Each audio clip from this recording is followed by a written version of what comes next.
What is value in art? Value is defined as one of the 7 elements of art, next to line, shape, space, form, texture, and color. The value in art is the quality or value of light and dark of a certain shade or tone. This art element is best understood if visualized as a scale or gradient.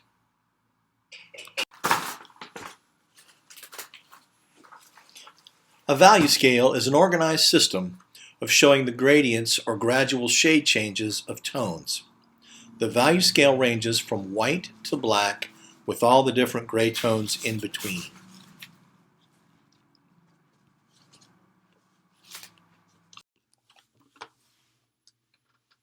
If light is the key to seeing, then value is the key to creating the illusion of light. Value is defined as the relative lightness or darkness of a tone. It is an important tool for the artist in the way that it defines form and creates spatial illusions. Contrasts of value separate objects in space, while gradation of value suggests mass and contour of a continuous surface.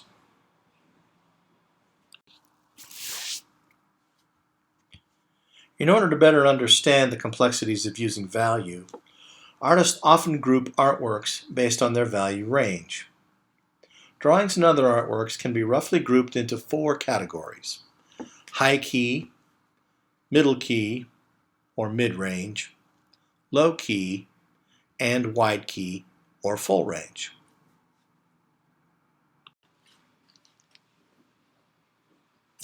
This image would be considered a high key image. A high key image consists primarily of light tones without dark shadows. A high key drawing would feature a diminished tonal range of primarily whites and light grays through and including middle gray.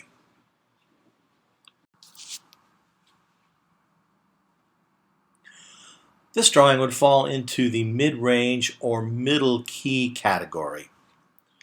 The values hover in the middle of the scale, with their lights not very light and their darks are not very dark. Middle key.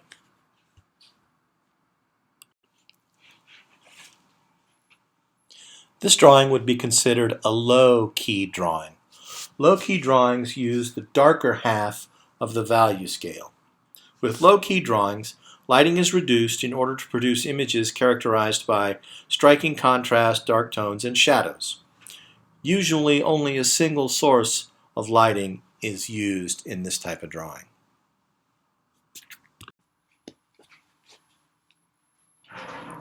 This image is created using the full range of values. That is, the artist used the whitest white of the paper and the darkest dark that their drawing instrument could create, and all the gray values in between. Full range of values.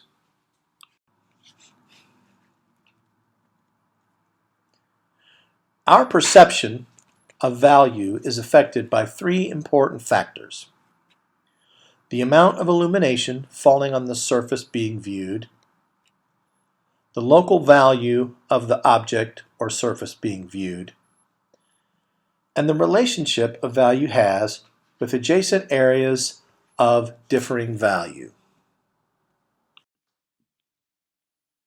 When viewing this image, it's easy to assume that all the objects and the ground they're sitting on have the local value of white. But due to a single, direct, intense light source, an image with a full range of values has been created. Note the bright whites and the dark darks and all the grays in between. When working with value, an artist must consider the lightness or darkness of the object that they are drawing. This image depicts light, medium, and dark objects sitting on a medium ground. When attempting to interpret the value of any given surface or object, it's important to consider that value as it relates to other values within the composition. Our perception of how dark or light something is changes depending on what values surround it. Take a look at the black column on the left side of this image. It would be easy to consider the center portion of the column light in value when compared to the center portion of the white column on the right. However, your eye is easily tricked. If you could isolate these areas from their surroundings, you would realize that both areas are the same middle gray value. Let's take a minute and talk about the ways value functions in a drawing. One of the primary functions of value is to describe the tonal changes that occur as light falls across a dimensional object. The term chiaroscuro is an Italian word which literally means light dark. In drawing, the description refers to clear tonal contrasts which are often used to suggest volume and form. It frequently involves bold value contrast which affect the entire composition. The chiaroscuro sphere is a device used by artists to help isolate and understand the 6 primary components of chiaroscuro. The chiaroscuro sphere can be broken down into 6 major components. As you might have noted from the previous slide, the sphere can be interpreted in more sophisticated and complex ways, but for now, let's keep it simple and deal with the 6 primary elements. The first element is the highlight, which is the lightest, brightest area on the sphere. This is caused by the angle of the surface, which reflects the maximum amount of light to the viewer. The next major area is the light area.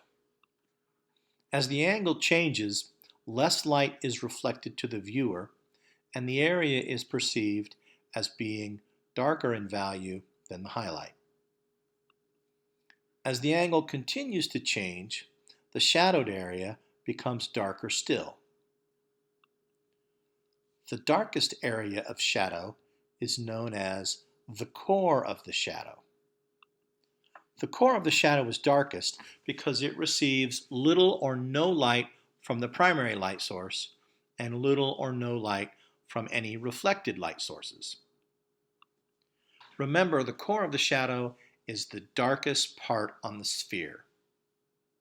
Continuing on around the form, we will reach the reflected light area.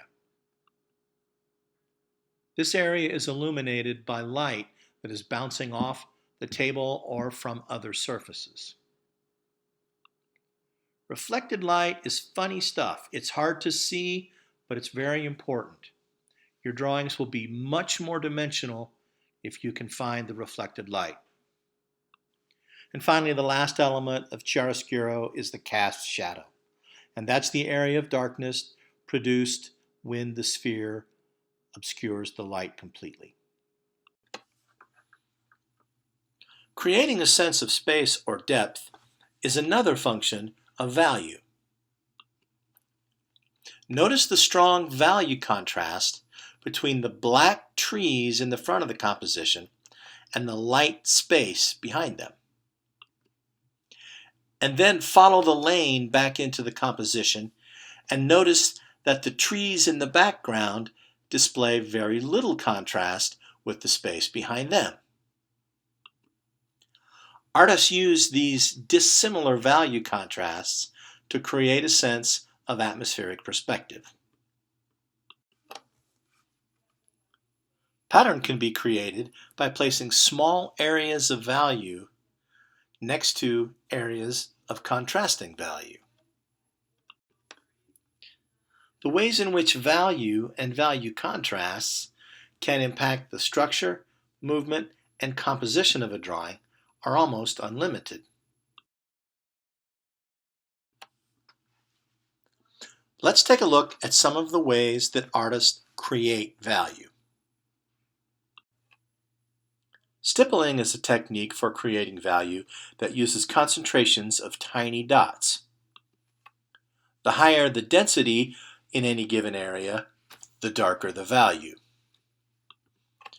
While this is a time-consuming process, it is among the easiest of techniques and favored by beginners. When creating value with hatching, artists lay down groups of parallel lines.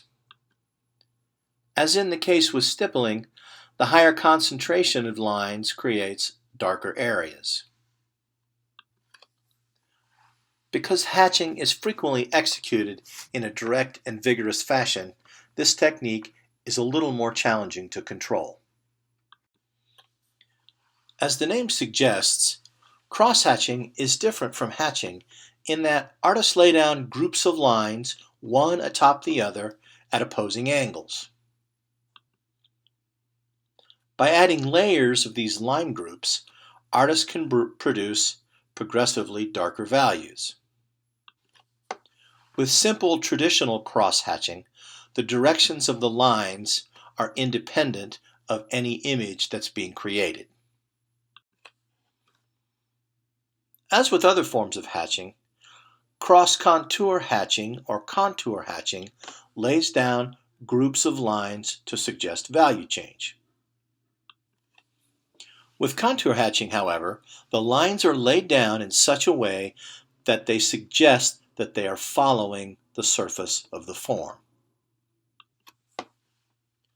While this type of hatching is more challenging, it allows artists to create a greater sense of dimension within their drawings. Attending a university can be an expensive proposition, and some of you may be receiving financial assistance from your parents. When you talk with your parents about this drawing technique, don't use the word scribble.